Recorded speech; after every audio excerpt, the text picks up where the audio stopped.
Facebook yesterday temporarily fought off a collective lawsuit valued at up to £3 billion, about 3.7 billion US dollars, over allegations that the social media giant abused its dominant position to monetize users' personal data. Meta is facing a mass action brought on behalf of about 45 million Facebook users in Britain. However, a London tribunal gave the proposed claimants' lawyers up to 6 months to have another go at establishing any alleged losses by users. Legal academic Liza Gromsen, who is bringing the case, says Facebook's users were not properly compensated for the value of personal data that they had to provide to use the platform. For more of these headlines, we'll cross over to London, where we're joined by Arise business analyst Bode Oshosumi. Good morning, Bode. Thank you so much for joining us. What do you make of the economic data activity in Europe, UK, and the flash PMIs? How are you interpreting those figures?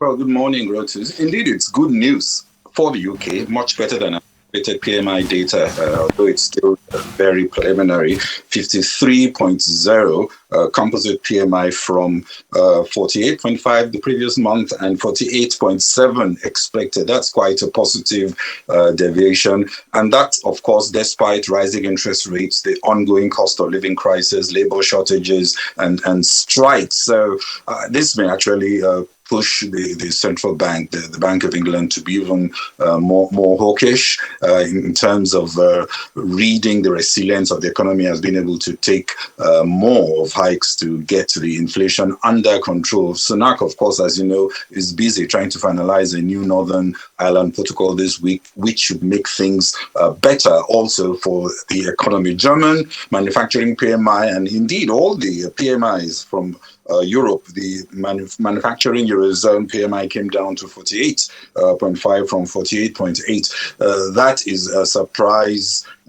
contraction, given that we were expecting to see improvements in Europe. It's the 8th consecutive month of falls in Germany. And according to the S&P Global Associate Director, Philip Smith, he says that services is really picking up. Demand for services in the German economy has helped the composite PMI to return to growth territory for the first time in 8 months. So it's a mixed bag in Europe, but better news in the UK. Let's talk mining. BHP reporting those earnings. Is there a cause for optimism with respect to what we're looking at coming from BHP? Well, indeed, it is. BHP is very critical to the supply chain globally. They produce iron ore, which, of course, is critical for global infrastructure. Copper, key for the electric vehicle, as well as nickel, which is also used for electric vehicle. Copper is used more for renewable energy batteries. And potash, which is also important for sustainable farming. So they actually saw a decline, especially in the first half of the year, 25.7 billion revenues. The tax profit was down 30% to 10.2 billion during the 6 months to December 31. However, I think the bottom line is seeing China and India as going to be able to help to get a recovery, a pretty strong recovery this year. As you know, prices for key commodities from iron ore slumped in the second half of last year as China slowed down and hawkish central banks rattled the global economy.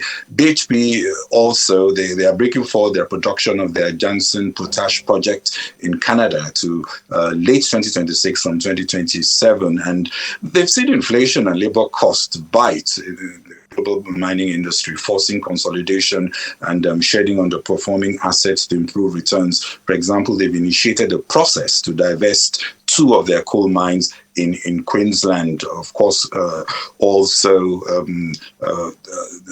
they're not too pleased with hiking in coal royalties that have just been announced in Queensland, and I think they're protesting that move with those divestments. But so far, I think it's good. Mainly, they say China and India will stabilize the economy, stabilizing counterweights, they call them, to the slowdown they expect in the US and Europe. But it's looking good. HSBC Holdings, you said looking good. Their holdings, what do you make of their reports? Looks like that was looking good as well.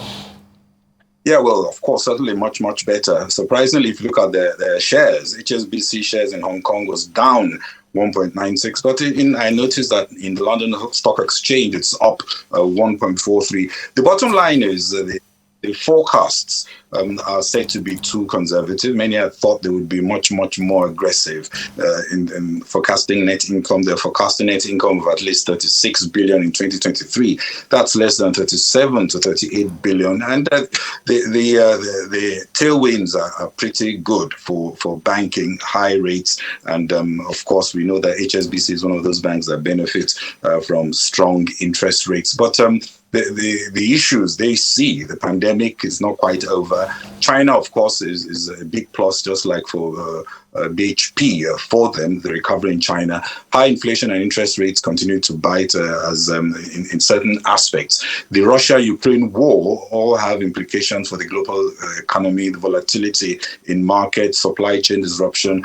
Whatever affects small and medium-sized businesses also tend to affect HSBC because these are their customers. So I think the bottom line is, while yes, they are doing quite well, they're being a bit careful in their forecasts, and markets are thinking that maybe they should have been much more aggressive, just so that they're much more realistic given the opportunities that they also have in the higher interest rate regime.